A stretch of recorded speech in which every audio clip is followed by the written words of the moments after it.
आज के इस वीडियो लेक्चर में हम लोग सॉल्व करेंगे 8th क्लास के chapter linear equations in one variable की एक्सरसाइज 2.3 से क्वेश्चन नंबर 6 से लेके क्वेश्चन नंबर 10 तक।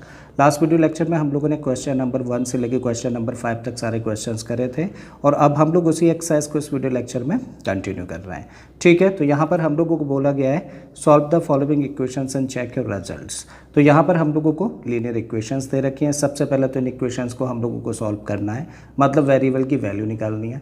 फिर उसके बाद में हम लोगों को चेक करना है कि जो हम लोगों ने वैल्यू निकाली है वो सही है या फिर नहीं। ठीक है, तो चलिए एक एक करके लीनियर इक्वेशंस पर आते हैं। सबसे पहले इन्हें सॉल्व करते हैं, फिर उन्हें चेक करते हैं। राइट, तो आते हैं क्वेश्चन नंबर 6 पर।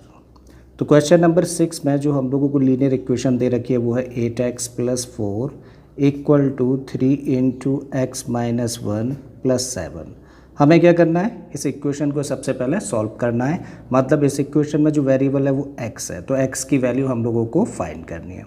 ठीक है, तो चलिए करते हैं। 8x हम लोगों ने ऐसे ही लिखा, 4 हम लोगों ने ऐसे ही रखा और यहाँ पे हम लोग देख पा रहे हैं इस टर्म में ये एक ब्रैकेट है और ब्रैकेट के बाहर 3 है, मतलब 3 मल्टीप्लाई करेगा इस ब्रैकेट के अंदर जो दोनों टर्म्स हैं उन दोनों टर्म्स को। करेक्ट। सो जब 3 का मल्टीप्लाई हम लोग x में करेंगे तो क्या बनेगा 3x, और 3 का मल्टीप्लाई जब -1 में करेंगे तो हम लोगों को मिलेगा -3 + 7 है, एज इट इज़ रख देते हैं हम लोग। अब वेरिएबल इस टर्म में है, वेरिएबल इस टर्म में है, तो हम लोग क्या करेंगे, वेरिएबल वाले टर्म्स तो एक तरफ और कांस्टेंट वाले टर्म्स दूसरी तरफ। ठीक है, तो 8x तो हम लोगों ने इधर ही रखा, 3x को हम लोग कर रहे हैं इधर ट्रांसपोज, तो ये माइनस में आएगा। दिस इक्वल टू -3 + 7, -3 + 7 कितना होगा, ये होगा +4, और इस 4 को हम लोग कर रहे हैं इधर ट्रांसपोज, तो +4 जब ट्रांसपोज करेंगे तो ये माइनस में जाएगा। ठीक, 8x में से जब 3x को हम लोग माइनस करेंगे तब हम लोगों को मिलेगा 5x, और 4 में से 4 माइनस कर दें तो 0। हमें x की वैल्यू निकालनी है तो इस 5 को करना पड़ेगा ट्रांसपोज, और क्योंकि 5x के साथ मल्टीप्लाई कर रहा था तो जब ट्रांसपोज करेंगे तो डिवीज़न में जाएगा, तब इसको लिखेंगे x = 0/5। और किसी भी नंबर से जब हम लोग 0 को डिवाइड करें तो रिज़ल्ट क्या आता है 0, मतलब x की वैल्यू यहाँ से निकल के आती है 0। राइट, सो हम लोगों ने इक्वेशन को सॉल्व तो कर दिया, मतलब वेरिएबल की वैल्यू निकाल दी है। अब हम लोगों को चेक करना है कि जो x की वैल्यू हम लोगों ने इस इक्वेशन से निकाली है वो सही है या फिर गलत है। तो उसके लिए हम लोग क्या करेंगे, लेफ्ट हैंड साइड को लेकर चलेंगे। लेफ्ट हैंड साइड में क्या दे रखा है हम लोगों को, 8x + 4। अब इस लेफ्ट हैंड साइड में हम लोग x यानी कि वेरिएबल की प्लेस पर जो वैल्यू हम लोगों ने वेरिएबल की फाइंड करी है वो वैल्यू पुट करेंगे, उसको सिंप्लीफाई करके एक आंसर फाइंड करेंगे। ठीक है, तो 8 तो ऐसे ही रखा, x के प्लेस पर क्या रखेंगे, x कितना निकाला है हम लोगों ने 0 ना, तो x के प्लेस पर 0 रखा, +4 ऐसे ही रखिए। 8 का मल्टीप्लाई जब 0 में करेंगे तो ये होगा 0, +4 ऐसे ही रखिए। 0 + 4 का मतलब 4।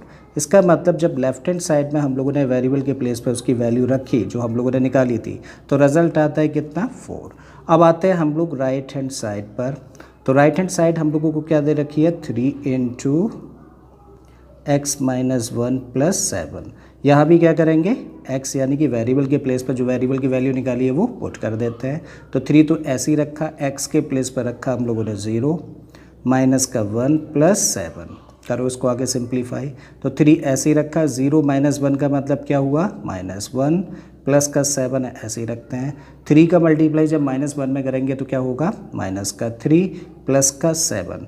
अब -3 + 7 कितना होगा, ये होगा +4। करेक्ट। तो अब देखा हम लोगों ने कि राइट हैंड साइड में जब हम लोग वेरिएबल के प्लेस पर जो वैल्यू हम लोगों ने फाइंड करी वो पुट करें तो रिजल्ट क्या आता है, 4। मतलब लेफ्ट हैंड साइड और राइट हैंड साइड में दोनों में सेम वैल्यू हम लोगों को मिल जाती है, मतलब दोनों ही साइड्स कैसी हैं, इक्वल। और जब दोनों ही साइड से हम लोगों को सेम रिजल्ट मिल रहा है, मतलब दोनों ही साइड्स इक्वल हैं, तो जो हम लोगों ने वैल्यू निकाली है x की वो अपने आप में सही है। ठीक, इस स्टेटमेंट को लिख देते हैं, since left hand side is equal to the right hand side, so checked. ठीक है, तो हम लोगों ने चेक कर लिया कि जो हम लोगों ने वैल्यू निकाली है वेरिएबल की वो सही है, क्योंकि लेफ्ट हैंड साइड और राइट हैंड साइड में सेम वैल्यू हम लोग गेट कर रहे हैं। करेक्ट है। चलिए 7th क्वेश्चन पर आते हैं, और 7th क्वेश्चन में हम लोगों को जो इक्वेशन दे रखी है वो क्या है, x = 4/5 और इनटू में है x + 10। राइट, इस इक्वेशन में कितने टर्म्स देख पा रहे हैं हम लोग, देखो 2 टर्म्स हैं, और इन दो टर्म्स में से ये वाला जो टर्म है वो फ्रैक्शनल फॉर्म में है, यहाँ पे फ्रैक्शन दिखाना है हम लोगों को, और इस फ्रैक्शन का जो डिनोमिनेटर है वो क्या है 5। तो कभी भी जब इस तरह की इक्वेशंस हम लोगों के सामने हो जहाँ पे कोई भी एक टर्म फ्रैक्शनल फॉर्म में हो तो हम लोग डिनोमिनेटर देखते हैं और जो भी डिनोमिनेटर होता है उसका मल्टीप्लाई इक्वेशन की दोनों साइड्स में कर देते हैं जिससे कि कैलकुलेशंस इजी हो जाए। तो डिनोमिनेटर 5 है तो 5 का मल्टीप्लाई इक्वेशन की दोनों साइड्स में कर देते हैं। तो जब इस साइड में हम लोग 5 का मल्टीप्लाई करेंगे तब हम लोग लिखेंगे 5 इंटू एक्स। इस साइड में टर्म एक ही है ना, तो इसमें 5 का मल्टीप्लाई करें तो कुछ इस तरीके से लिख सकते हैं x plus 10 as it is हम लोगों ने रखा। अब देखो ये 5 ऊपर है ये 5 नीचे है तो ये दोनों तो कैंसिल आउट हो गए। यहाँ से 5 इंटू एक्स का मतलब क्या बना, ये 5x बना। ये 4 ब्रैकेट के बाहर रहा और ब्रैकेट के अंदर x plus 10 as it is रखे हैं हम लोग। 5x इक्वल टू, अब 4 ब्रैकेट के बाहर है तो ब्रैकेट के दोनों टर्म्स को मल्टीप्लाई करेगा। जब 4 का मल्टीप्लाई x में करेंगे तो ये बनेगा 4x, 4 का मल्टीप्लाई जब 10 में करेंगे तो ये बन जाएगा 40। अब वेरिएबल वाला ये टर्म है और वेरिएबल वाला ये टर्म है, तो वेरिएबल वाले टर्म्स हम लोग एक तरफ लेके आ रहे हैं, कांस्टेंट टर्म्स को दूसरी तरफ रहने देते हैं। तो 5x हम लोगों ने अपने प्लेस पर ही रहने दिया। 4x को हम लोग ट्रांसपोज करेंगे तो माइनस में आएगा, तो माइनस का 4x इक्वल टू रख दिया हम लोगों ने और इधर क्या है 40 अपने प्लेस पर है। 5x में से 4x माइनस करेंगे तो x और इधर क्या है 40। इसका मतलब x की जो वैल्यू हम लोगों ने इस इक्वेशन को सॉल्व करके निकाली वो कितनी है 40। अब चेक करना है कि जो x की वैल्यू हम लोगों ने निकाली है वो सही है या फिर नहीं। तो उसके लिए क्या करेंगे हम लोग लेफ्ट हैंड साइड को लेकर चलेंगे पहले, और लेफ्ट हैंड साइड में क्या दे रखा है हम लोगों को x। ठीक है, तो x के प्लेस पर जस्ट हम लोग क्या करते हैं पुट कर देते हैं 40। मतलब लेफ्ट हैंड साइड को हम लोग लेके चले और वेरिएबल के प्लेस पर जब वैल्यू रखी तो रिजल्ट आया कितना 40। राइट हैंड साइड को लेकर चले तो राइट हैंड साइड में हम लोगों को क्या दिया है, यहाँ पर हम लोगों को दिया है 4/5 इंटू में x प्लस 10 है।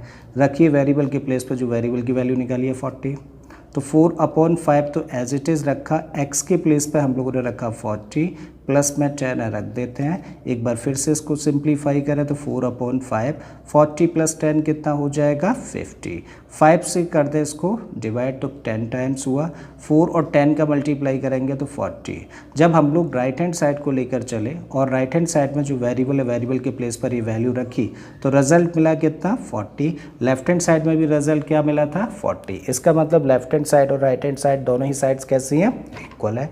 ठीक है, सो हम लोग कह सकते हैं सिंस लेफ्ट हैंड साइड और राइट हैंड साइड में हम लोगों को सेम वैल्यू मिल रही है, इसका मतलब जो वैल्यू हम लोग पुट कर रहे हैं यानी कि जो वैल्यू हम लोगों ने वेरिएबल की फाइंड करी है वो अपने आप में सही आंसर है। ठीक है, सो चेक कर लिया हम लोगों ने कि x इक्वल टू 40 एक सही आंसर है। अब 8th क्वेश्चन में जो हम लोगों को लीनियर इक्वेशन दे रखी है वो क्या है, हम लोगों को दिया है 2x/3 + 1 equal to 7x/15 + 3। Right, तो क्या करना है सबसे पहले इस लीनियर इक्वेशन को हम लोगों को सॉल्व करना है।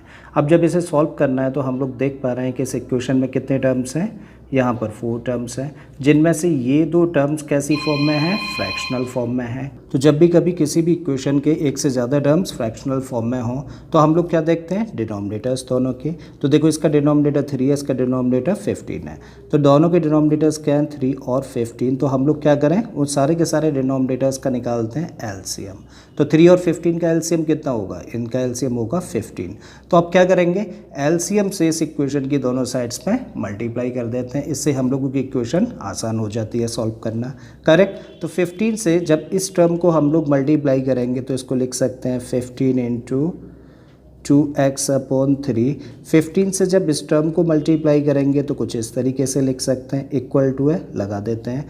15 से इस टर्म को मल्टीप्लाई करें तब हम लोग लिखेंगे 7x/15 इंटू 15। 15 से जब 3 को मल्टीप्लाई करेंगे तो कुछ इस तरीके से लिख देंगे। ठीक है, अब देखो 3 से इसको कैंसिल आउट कर दें 5 टाइम्स। अब 5 का मल्टीप्लाई 2x में होगा तो 5 का मल्टीप्लाई 2x में करेंगे तो कितना मिलेगा 10x प्लस का साइन लगा दीजिए। 15 इंटू 1 कितना होगा, ये होगा 15, दिस इक्वल टू 15 से 15 कैंसिल हो गया, तो यहाँ से क्या मिलता है हम लोगों को 7x, और 15 इंटू 3 कर दें तो ये बनेगा 45।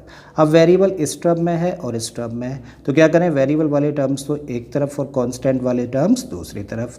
ठीक, तो 10x अपने प्लेस पर है, इसको इधर ट्रांसपोज किया तो ये माइनस में आया, तो माइनस का 7x इक्वल टू 45 अपने प्लेस पर है, और इस 15 को जब ट्रांसपोज करेंगे तो ये माइनस में जाएगा। ठीक है, 10x में से 7x माइनस किया तो ये बना 3x, और 45 में से 15 को माइनस करेंगे तो 30। हमें x चाहिए तो इस 3 को भी कर देते हैं ट्रांसपोज, और क्योंकि 3x के साथ मल्टीप्लाई कर रहा है तो जब ट्रांसपोज करेंगे तो डिवाइड करेगा। ठीक, 3 से इसको कैंसिल आउट किया तो कितने टाइम्स कैंसिल हुआ, 10 टाइम्स। मतलब x की यहाँ से वैल्यू क्या निकल के आती है, 10। तो हम लोगों ने इस लीनियर इक्वेशन को सॉल्व किया और सॉल्व करके क्या वैल्यू निकाली, x की 10। अब हम लोगों को चेक करना है कि सही है या फिर नहीं है, तो उसके लिए क्या करेंगे, हम लोग लेफ्ट हैंड साइड को लेकर चलेंगे। तो लेफ्ट हैंड साइड में हम लोगों को क्या दिया है, 2x अपॉन 3 प्लस 1।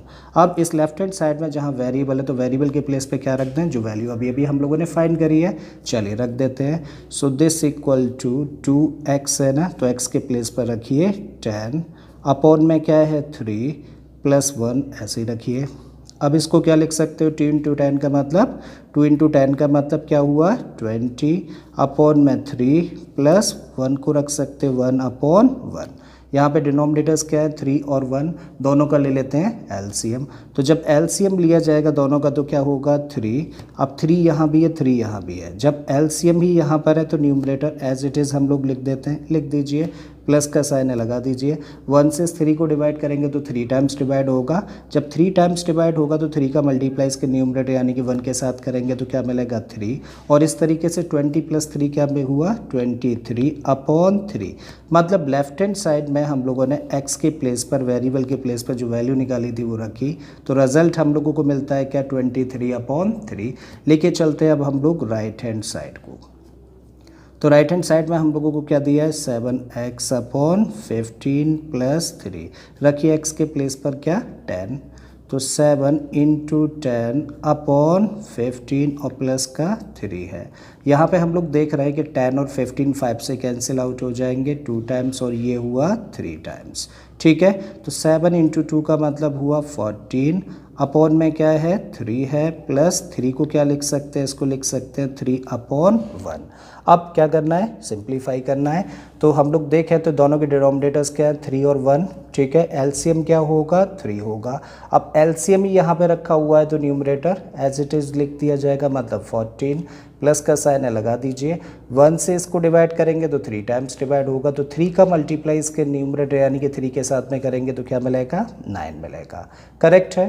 अब 9 और 14 प्लस कर दें तो हम लोग क्या मिलेगा, हम लोगों को 23 अपॉन 3।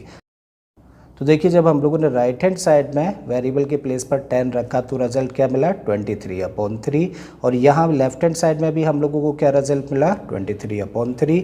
मतलब कह सकते हैं कि लेफ्ट हैंड साइड और राइट हैंड साइड्स दोनों ही कैसी निकल के आती हैं, इक्वल निकल के आती हैं जब हम लोग x के प्लेस पर 10 रखते हैं। इसका मतलब ये आंसर सही हुआ कि x की वैल्यू 10 है, ये अपने आप में सही सॉल्यूशन है इस लीनियर इक्वेशन का, क्योंकि दोनों साइड्स में हम लोग सेम वैल्यू गेट कर रहे हैं। करेक्ट, तो हम लोगों ने चेक कर लिया, इस तरीके से लिख देते हैं चेक्ड। 9th क्वेश्चन में जो लीनियर इक्वेशन हम लोगों को दे रखी है वो क्या है, 2y plus 5 upon 3 equal to 26 upon 3 minus y। अब यहाँ पर हम लोग इस लीनियर इक्वेशन में देखें तो यहाँ पे जो दो टर्म्स हम लोगों को देख रहे हैं कैसी फॉर्म में है, फ्रैक्शनल फॉर्म में है। करेक्ट, और दोनों के डिनोमिनेटर्स क्या हैं 3 और 3 हैं। अब दोनों का क्या निकालेंगे, एलसीएम निकालेंगे, और एलसीएम दोनों का कितना होगा 3, और 3 का एलसीएम 3 ही होगा। तो एलसीएम से इस इक्वेशन की दोनों साइड्स पे मल्टीप्लाई कर देते हैं जिससे कि कैलकुलेशंस ईजी हो जाए। चलिए करिए, 3 से मल्टीप्लाई किया फर्स्ट टर्म यानी कि 2y को, ठीक है, 3 से इस टर्म को मल्टीप्लाई कर रहे हैं मतलब 5 अपॉन 3 को 3 से मल्टीप्लाई कर रहे हैं, 3 से ही इस टर्म को मल्टीप्लाई करें तो कुछ इस तरीके से लिख सकते हैं। 3 को जब इस टर्म से मल्टीप्लाई करें तो ऐसे लिख सकते हैं। ठीक है, 3 इंटू 2y कितना होगा, ये होगा 6y। 3 से 3 यहाँ कैंसिल हो गया तो यहाँ से क्या मिला हम लोगों को प्लस का 5। 3 से 3 यहाँ भी कैंसिल हो गया तो यहाँ से क्या मिलता है हम लोगों को 26। और 3 और y का मल्टीप्लाई करेंगे तो ये क्या बनेगा 3y और माइनस का साइन लगा दिया। अब वेरिएबल इस टर्म में है, इस टर्म में, तो वेरिएबल वाले टर्म्स एक तरफ, कांस्टेंट वाले टर्म्स दूसरी तरफ। 6y तो अपने प्लेस पर रहने दो यहीं, इसको ट्रांसपोज करेंगे तो ये माइनस में था तो ये प्लस में हो जाएगा, तो 3y प्लस में हुआ। 26 अपने प्लेस पर है, एज इट इज़ रखिए। 5 को ट्रांसपोज कर रहे हैं तो ये माइनस में जाएगा, -5 कर दें। 6y प्लस 3y तो कितना हो गया, ये हो गया भाई 9y इक्वल टू 26 में से 5 माइनस करें तो क्या मिलेगा हम लोगों को 21। हमें y की वैल्यू चाहिए तो इस 9 को कर दें ट्रांसपोज, तो y इक्वल टू कितना हुआ 21/9। 3 से कैंसिल आउट कर दें 7 टाइम्स, 3 से हुआ 3 टाइम्स, करेक्ट। तो y की वैल्यू इस तरीके से क्या निकल के आती है 7/3। अब हम लोगों को चेक करना है कि जो आंसर हम लोगों ने फाइंड किया है, मतलब इस इक्वेशन को सॉल्व करके, यानी कि वेरिएबल की जो वैल्यू निकाली है वो अपने आप में सही वैल्यू है या फिर नहीं। तो उसके लिए क्या करेंगे हम लोग, लेफ्ट हैंड साइड को पहले लेके चलें। लेफ्ट हैंड साइड में हम लोगों को क्या दिया है, यहाँ पर दिया है 2y + 5/3। अब क्या करेंगे, वेरिएबल की जो वैल्यू अभी अभी निकाली है ना हम लोगों ने, उसको पुट करेंगे वेरिएबल के प्लेस पर। तो रखिए 2y है ना, y के प्लेस पे क्या रखेंगे 7/3 प्लस यहाँ पे क्या है 5/3। अब कुछ कैंसिल आउट तो होगा नहीं यहाँ पे, तो 2 और 7 का कर दें मल्टीप्लाई, तो ये बना 14/3 प्लस 5/3। क्योंकि दोनों के डिनोमिनेटर्स सेम है तो numerators as it is plus हो जाएंगे, तो 14 + 5 कितना हुआ, ये हुआ 19 और अपॉन में क्या आया 3। इसका मतलब लेफ्ट हैंड साइड में जब हम लोगों ने वेरिएबल के प्लेस पे जो वैल्यू हम लोगों ने फाइंड करी है वो पुट करी तो रिजल्ट कितना आता है 19/3 आता है। ज़रा देखते हैं राइट हैंड साइड में क्या आंसर आता है। तो राइट हैंड साइड हम लोगों को क्या दे रखी है 26/3 माइनस y, ठीक है। सो दिस इक्वल टू 26/3 तो ऐसे ही रखा, y की जगह पे क्या रख दें 7/3, करेक्ट है। क्योंकि दोनों के डिनोमिनेटर्स सेम है तो numerators as it is plus minus हो जाते हैं, करेक्ट। तो 26 में से 7 को माइनस करें तो कितना मिलेगा, हमें मिलेगा 19 अपॉन में क्या है 3।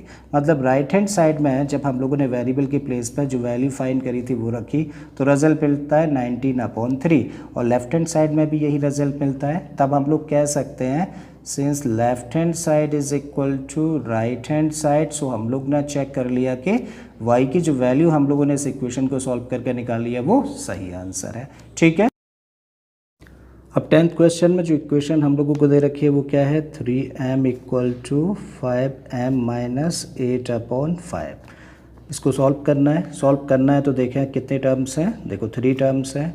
अब इन 3 टर्म्स में से ये वाला जो टर्म है वो फ्रैक्शनल फॉर्म में है और इसका डिनोमिनेटर क्या है 5 है। तो क्या करेंगे, इसको आसान करने के लिए डिनोमिनेटर यानी कि 5 से दोनों साइड्स पे मल्टीप्लाई कर दें।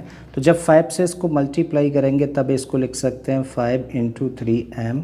5 से इसको मल्टीप्लाई करेंगे तो इसको लिख सकते हैं 5 × 5m, और 5 से जब इस टर्म को मल्टीप्लाई करेंगे तो इसको कुछ इस तरीके से लिखेंगे, ठीक है। ये 5 ऊपर है, ये नीचे है तो कैंसिल हो गए। अब इन दोनों को मल्टीप्लाई कर दीजिए, तो 5 और 3m का मल्टीप्लाई किया तो ये बना 15m इक्वल टू 5 और 5m का मल्टीप्लाई करेंगे तो 5 5 जा 25 और साथ में m है, माइनस यहाँ से क्या बचता है 8। अब वेरिएबल इस टर्म में है और वेरिएबल इस टर्म में है, तो क्या करें इन दोनों टर्म्स को तो इधर लेके आते हैं और इसको इधर ही छोड़ते हैं, ठीक है। तो 15m अपने प्लेस पर है एज इट इज़ रखा, इसको क्योंकि ट्रांसपोज कर रहे हैं तो ये माइनस में आएगा, ठीक है। सो माइनस का 25m और यहाँ से क्या बचता है माइनस का 8। अब 15m - 25m ये पॉजिटिव है और ये नेगेटिव है। तो कभी भी जब एक पॉजिटिव और एक नेगेटिव नंबर हो तो हम लोग देखते हैं कि दोनों में से बड़ा कौन, और बड़े का साइन, यानी कि बड़ा कौन है ये, और इसके साथ साइन क्या है माइनस का लगा दीजिए, बड़े में से छोटे को माइनस कर दीजिए तो क्या बचा 10m, ठीक है। 25m में से 15m माइनस किया तो क्या मिला हम लोगों को 10m, और इक्वल के इधर क्या है माइनस का 8। हमें क्या चाहिए m की वैल्यू, तो इस -10 को करना पड़ेगा ट्रांसपोज, और क्योंकि -10 m के साथ मल्टीप्लाई कर रहा था तो जब ट्रांसपोज करेंगे तो डिवाइड करेगा, तो m इक्वल टू क्या होगा माइनस का 8 अपॉन माइनस का 10। सबसे पहले तो इस माइनस से माइनस कैंसिल कर दो। अब 2 से देखो इसको कैंसिल करें तो 4 टाइम्स होगा, 2 से इसको कैंसिल करें तो 5 टाइम्स, ठीक है। तो m की वैल्यू इस तरीके से कितनी निकल के आती है 4/5। अब हम लोगों को चेक करना है कि जो m की वैल्यू हम लोगों ने निकाली है वो अपने आप में सही आंसर है या फिर नहीं। तो उसके लिए हम लोग क्या करेंगे, लेफ्ट हैंड साइड को लेकर चलेंगे। तो लेफ्ट हैंड साइड में क्या दिया है हम लोगों को 3m, और 3m है तो m के प्लेस पे हम लोगों ने क्या वैल्यू निकाली है 4/5 ना, तो m के प्लेस पे 4/5 रख देते हैं। सो 3 इंटू एम के प्लेस पे रखा हम लोगों ने 4/5। कुछ भी कैंसिल आउट नहीं होता तो क्या करते हैं, न्यूमरेटर न्यूमरेटर्स का मल्टीप्लाई और डिनोमिनेटर डिनोमिनेटर्स का मल्टीप्लाई। ठीक है, तो न्यूमरेटर के प्लेस पे 3 और 4 हैं, दोनों का मल्टीप्लाई करेंगे तो कितना होगा 12, और अपॉन में क्या है 5। मतलब लेफ्ट हैंड साइड में जब हम लोगों ने वेरिएबल के प्लेस पर वैल्यू रखी तो आंसर निकल के आता है कितना 12/5। अब आते हैं राइट हैंड साइड पर। तो राइट हैंड साइड में हम लोगों को क्या दिया है, यहाँ पर 5m - 8/5 करेक्ट है। सो रखिए 5m - 8/5 रखिए। m के प्लेस पर जो वैल्यू फाइंड करी है तो 5 तो एज इट इज़ रखा, m के प्लेस पर रख रहे हैं 4/5 माइनस का 8/5 करेक्ट है। 5 से 5 कैंसिल हो गया। तब हम लोग इसको लिख सकते हैं क्या 4 - 8/5, या फिर इसी चीज़ को लिख सकते हैं हम लोग 4/1 - 8/5। अब देखो एलसीएम ले लो दोनों का, तो एलसीएम होगा 5। 1 से इसको डिवाइड करेंगे तो 5 टाइम्स, और 5 टाइम्स डिवाइड हो रहा है तो 5 का मल्टीप्लाई इसके न्यूमरेटर यानी कि 4 के साथ में करेंगे तो क्या मिलेगा 20, माइनस ये एलसीएम ही रखा हुआ है यहाँ पर, तो न्यूमरेटर ऐसे ही रख देते हैं हम लोग। ठीक है, तो 20 - 8 कितना होगा 12, और अपॉन में क्या है 5। मतलब जब राइट हैंड साइड में वेरिएबल के प्लेस पर जो वैल्यू फाइंड करी थी वो रखी, तब हम लोगों को रिजल्ट मिलता है क्या 12/5, और यही रिजल्ट हम लोगों को मिलता है लेफ्ट हैंड साइड में।